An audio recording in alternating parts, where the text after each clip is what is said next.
halfway up the stumps. Ian Smith is out, bowled Trevor Chappell for 4. 8 down for 229.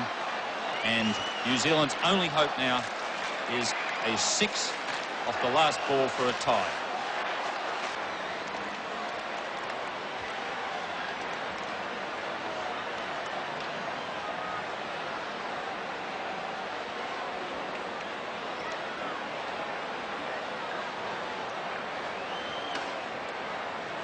Long discussion. Well, it looks to me as if they're going to bowl underarm off the last ball. Rod Marsh is saying no, mate, but I'm sure he's going to bowl an underarm delivery on the last ball and bowl it along the ground and be sure that it has not been hit for 6. The umpires have been told, the batsmen have been told, and this is possibly a little bit disappointing.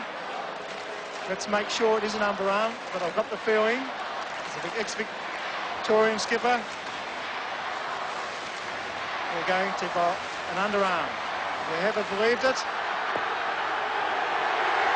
And that's a disappointing finish. Disappointed Brian McKechnie, the crowd boo. And it's all over.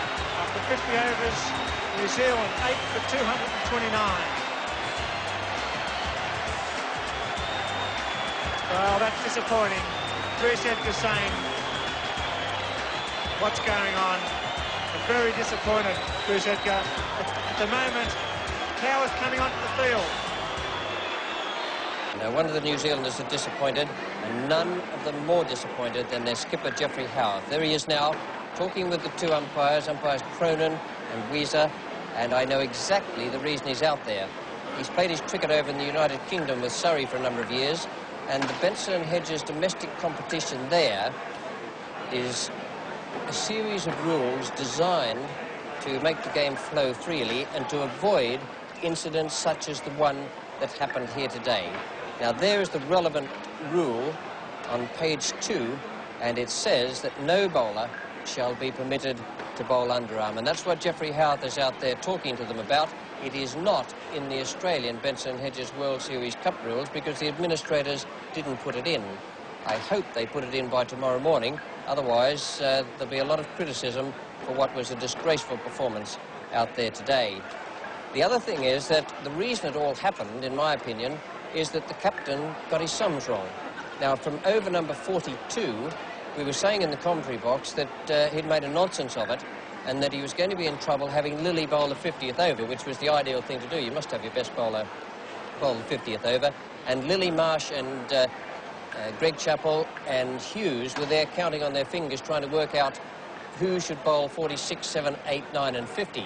As it turned out, the sums were done so badly that Trevor Chappell was left to bowl the 50th over, and that's how it all happened. It was panic stations, and then when McKechnie had to hit a 6 off the last ball, just to tie, mind you, not to win, just to tie, then the panic became real, and they made certain that New Zealand couldn't tie the match.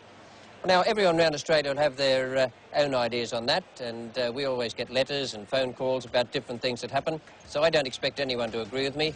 I don't expect that you'll get more than 50% agreement on anything. Let me just tell you what I think about it. I think it was a disgraceful performance from a captain who got his sums wrong today, and I think it should never be permitted to happen again.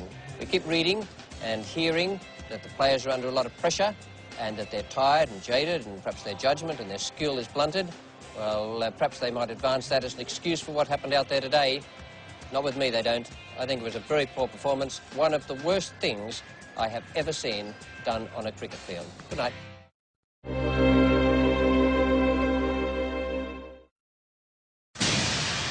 This has been another presentation of Nine's Wide World of Sports.